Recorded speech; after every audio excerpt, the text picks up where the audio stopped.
Welcome to the South Australian Drought Hub podcast, strengthening drought resilience for our farmers and regional communities.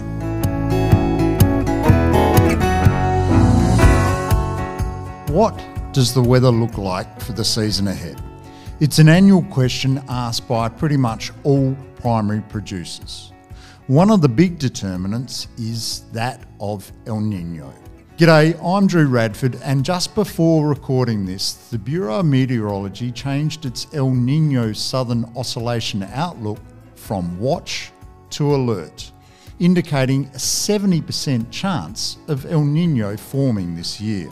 To discuss what this means for producers, I'm joined in the SA Drought Hub studio by Dr Peter Hayman, Principal Scientist, Climate Applications at the South Australian Research and Development Institute, otherwise known as SARDI, and also Dr Chris Preston, who is Professor of Agricultural Science at the University of Adelaide. Gentlemen, thank you both for your time. Thank you. Great to be here. Peter, first to you. The Bureau has upped its outlook, as I said, to 70%. What does that actually mean for SA farmers? But before we get to that, for those that are unfamiliar with what actually El Niño is, and there's probably not a lot, can you briefly explain it? So firstly, there's so many places where people can just Google El Niño and you'll learn a lot about it. But as a really brief explanation, El Niño is about the tropical Pacific Ocean, and in El Niño events, we tend to have warmer water off the coast of Peru and cooler water around Australia, northern Australia, and a La Nina, which we've had 3 La Ninas, we've just come out of that. That tends to be, we have the opposite of that, warmer water there. As most farmers would know, El Niño is associated with drier conditions. I guess a really important point is that there have been about 25 El Niños in the last 100 years. So that means we have a 1 in 4 chance of El Niño. The important point of that is that there are more El Niños than bad droughts. So we have to say a bad drought is a 1 in 10 year or worse. So therein there can be some false alarms in that. But it certainly means that, and for most areas in South Australia, we get drier conditions with El Niño. And we certainly have increased risk of drier conditions where we look at the last 25 El Niños over the last 100 years have had an impact here. So there's good reason to be slightly concerned about this, but it is not a guarantee of a drought. So El Niño is what's happening in the Pacific Ocean, and it does have an impact here.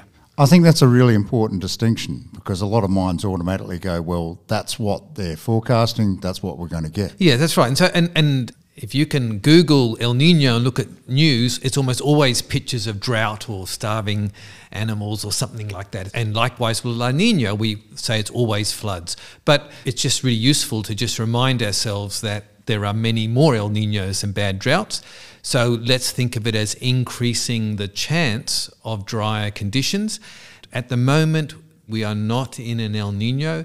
What the Bureau has moved from a El Niño watch, which is really doubling the chance. So from 25% or a 1 in 4 to 50%. So that was the El Niño watch. And then, as you mentioned in the introduction, Drew, we've moved from there to an El Niño alert, which is 70%. And when you go to the Bureau's ENSO outlook, it gives really good reasoning as to why they've done that. And you can actually look historically at what that means. So the 70% is saying that we're basically tripling the chance of going into El Niño this year. So it's not a guarantee, it hasn't happened, but there's a really, really valuable information from the Bureau where they've brought together all the international models. This is a huge effort. El Niño affects Florida, it affects all the other parts of the world. It's not just wheat farmers in South Australia, and so that's why there's an international effort on understanding this, and they bring all that together, provide really good reasoning as to why they've increased the odds to that level. You talked about risk and probability in there, and Chris, I want to move to you because the Bureau's messaging deals with probabilities. So what do you think that means for on-farm decision-making, and are there strategies producers should be thinking about to hedge their bets? Well, I think that the most important thing about that is to understand that it's a possibility and that you should at least do some planning for what you're going to do if we do get a drier than average spring. But I think you also need to be conscious of what your farm management's doing at the moment and where we've come from. So in my line of work in weeds, we've just come out of one of the best years for weed seed production ever. We've got big weed seed banks out there. So I think that if producers are thinking about, well, how can I actually shave a little bit of money off my input this year? Weed control's probably not the place you want to focus on. You might actually have better opportunities once spring does come round to think about, well, how many fungicides am I going to need this year? It's going to be probably less than last year. So you might be able to make some savings there. I think the other component of that is to be aware of where you're sitting as you go through the year. So a lot of areas have got some moisture under the soil. We've had some rain. Some areas haven't had that. So understand, what is my soil profile like as I'm heading into spring? Do the crops I have, are they going to go through to grain? Am I going to get a lot of grain out of them, a little bit of grain out of them? How do I then manage if I'm going to put a fertiliser out? And one of the issues that we do have in drier springs is that it actually gets harder to put fertiliser out successfully. So you might have to choose to do that a little bit earlier than you might normally do to get it done. So making those complex decisions, you can do it if you understand where you are, and you can then make the best decisions. It's quite a change in decision making though, isn't it, from the last few years? I mean, it's a bit of a refresher almost needed at this point. Yeah, this is what happens with different years, is that, we go through a year like last year and there are lots of things that we would normally worry about we didn't have to worry about. And there are lots of things that we often don't have to worry about that we had to worry about last year. Like, how could you get fungicide on your crops when you couldn't actually get out to spray them because it was too wet? So those sorts of challenges. So, years that we've been in the past, we need to be thinking about some of the things that we've done in the past and how they might play out. But don't forget, we're also looking at what we need to do this year to make sure we don't run into problems next year. Well, that's exactly the point why we're here, to discuss that. And the increased chance of drier conditions ties in with SA Drought Hub's work, which is basically to increase drought resilience for farmers across South Australia. Now, both of you work closely with the Hub. Can you tell us about the projects you've been involved with in this space? The projects that I've been involved with have largely been around drought resilient cropping rotations. So when you think about drought resilience, we're probably in the wrong place to be talking about what are we going to do this spring, because you've got to set yourself up years in advance, because you can't make a really effective decision when you're in drought. So you need to actually have those decisions beforehand, making sure that if you're in an area where you do get droughts, and droughts might be common, or drier springs in particular might be common, do you have crops in your system that you can do something else with? That you can cut for hay or you can feed to stock and do that effectively?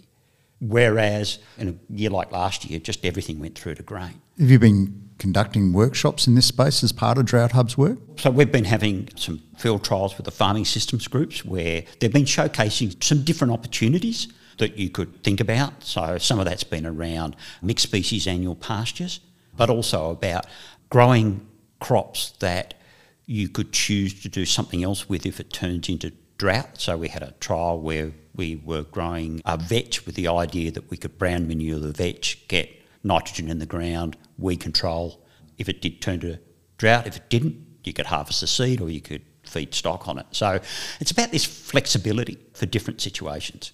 And Peter, what about you? With the SA Drought Hub, we've been involved with some workshops with the different hubs. So the SA Drought Hub has these different hubs, which has meant the joy of flying in a small plane up to Kupapiti and talking with graziers there. And what we've done is we've got the records that go back, and we basically print out the rainfall records and the temperature records and throw it over to the locals to talk about what they've learnt from previous droughts. So as Chris was saying, there's a lot of knowledge. I mean, we all of us as humans have this recency bias of what happened last year, but with a little bit of prompting, you get these wise heads who will talk about the 82 drought, because most farmers are multi-generational farmers, there's this family memory of the dry 1930s and so on. And they'll talk about these conditions and about how technologies have changed, how they've improved, how the millennium drought and then this really difficult years of 2017 was bad, 2018 was worse, and then 2019 was even worse in the Mallee and so on, and just what worked in those conditions and so on. So, but doing that from going to Coober Pedy and then the next in the same week being in Narracourt, which again highlights this point that drought is relative. And somewhere at Narracourt is set up to benefit from these long, soft springs and summer rain in terms of turning livestock off and so on. But if that cuts in sharp, they get into strife there in a way that would be surprising to people in drier areas, but the system is set up to be managed for that, and the value of land and everything else is reflected in the ability to do that and so on. The fact that drought is relative to where you are, and I guess a really interesting part of that discussion is climate change and aridity. So drought is just natural year-to-year variability, and we're used to that.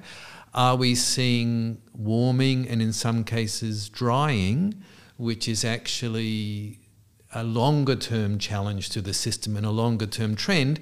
And I think that the simple message there is that we're seeing that much more when you're talking about temperature, but the worrying aspect about are we seeing some drying happening and what does that mean in these different areas is also part of the discussion about drought and this sort of notion of what's drought and what's aridity. So, Peter, one of the things that when we have a dry spring, or people talk about a dry spring, one of the things that often comes up in my mind is frost. And frost is a major problem for grain farmers because by the time they get frosted, they've already grown their crop and spent their money.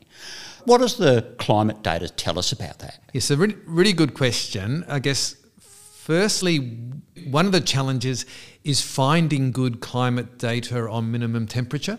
We don't have too many sites that have that, and that's one of the challenges. Certainly on something like Eyre Peninsula, the long-term quality records are too coastal to pick up the frost areas.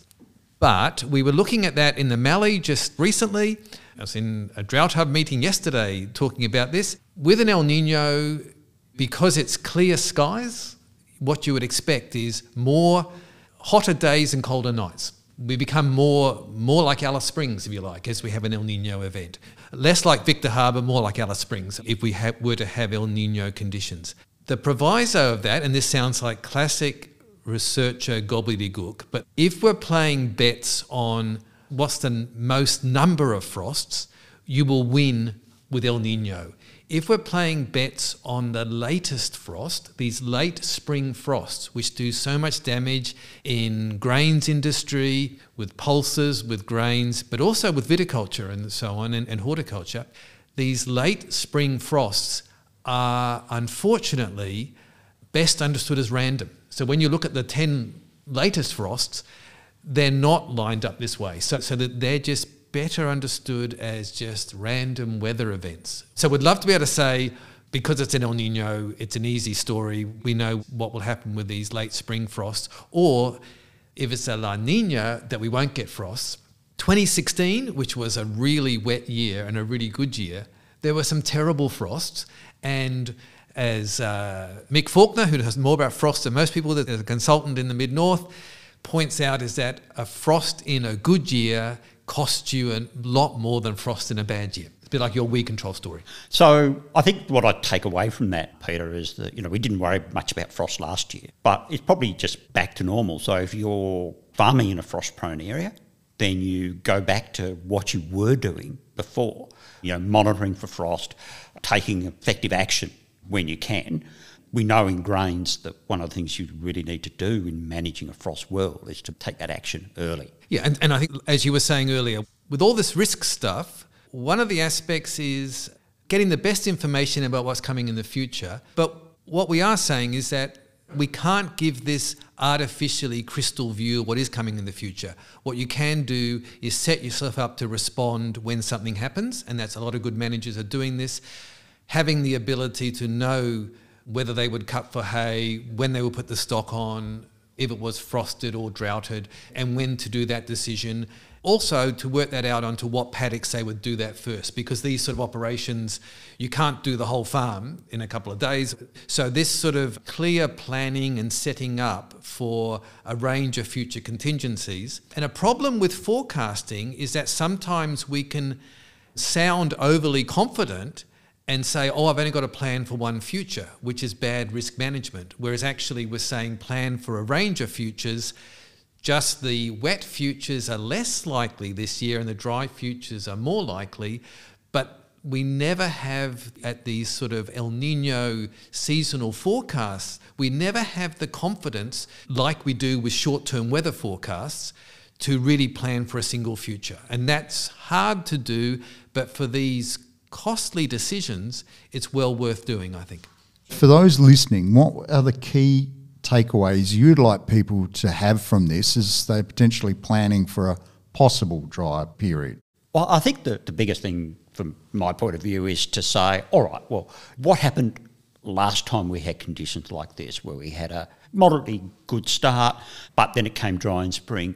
What happened then, and what did you do? How did you respond to that? What worked really well? What didn't work well? And to be thinking about that as you're starting to plan and say, well, I know that when I did this, that really worked for me then. And so if it does happen, that's what I'm going to do. It's about using some of your past knowledge to help you think through how you're going to respond so that you're not actually at the position where it comes in September and it doesn't rain for a month, that you don't have a plan in place and don't know what to do. And I think that we plan is more important than predicting, but we can do both. We can plan and then we can look carefully at what the Bureau is saying about El Niño developing, and it's all going to happen in the next month or so. What we are saying is that it's worth watching the updates on El Niño and, more importantly, watching the updates on the seasonal forecast, because the Bureau's seasonal forecast is taking into account El Niño, Indian Ocean dipole and everything else. So in one sense, the El Niño is telling us it's worth looking at the forecast and see what that's telling us. I think they're fabulous takeaway points. I'm walking away from this with plan and look carefully at those forecasts. But for now, though, Dr. Peter Hayman and also Dr. Chris Preston, thank you both for taking the time and joining us for this SA Drought Hub podcast. Thank you very much. Thank you. And that concludes this podcast. You'll find more podcasts on the SA Drought Hub website at sadroughthub.com.au. The South Australian Drought Resilience Adoption and Innovation Hub is one of 8 hubs established across the nation through the Australian Government's Future Drought Fund. The SA Drought Hub is an exciting initiative which brings together a dynamic network of primary producers, industry groups, researchers, government agencies, universities, agribusinesses, farming systems groups, traditional owners and others to work towards a common vision to strengthen the drought resilience and preparedness of farms and regional communities in SA. Led by the University of Adelaide in partnership with the Department of Primary Industries and Regions South Australia, the Hub is responsible for driving the extension of existing knowledge and practices to build drought resilience in primary production systems.